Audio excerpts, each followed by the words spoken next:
Sorry, I had to record a second video because the first one ran out.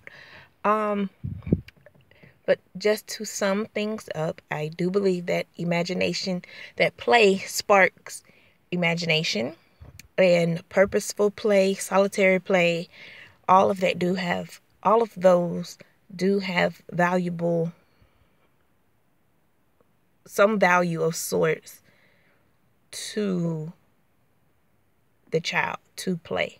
I think it builds their self-esteem, gives them more confidence, and it, like as I've continuously said, it boosts their imagination. Special considerations for disabilities. I think it would depend on the disability. There are some that can be made. I've worked at an inclusive center that included children that were autistic as well as had ADHD, and according to them, those were disabilities. So we did have to make provisions for the games we would play or what we did play. There had to be some sort of way to include them. I have worked at a center. Well, it was actually the same center, and he was in a wheelchair.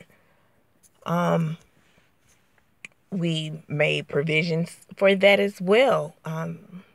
For some centers, it is difficult to make those provisions.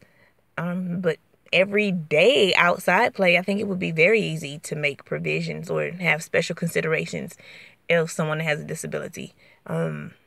Versus like when the kid in the wheelchair, he actually would race with them.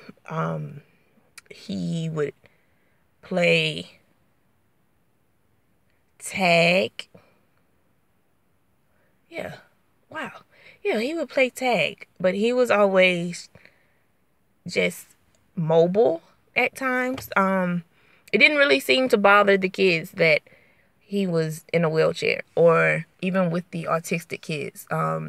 They seemed to really want to engage with them. They wanted to include them in whatever they were playing. They would make certain provisions for basketball for the little boy in the wheelchair if he wanted to play. They would play dodgeball. At times football, and he would be the quarterback for both teams, so that didn't require him to do a lot of running or a lot of movement.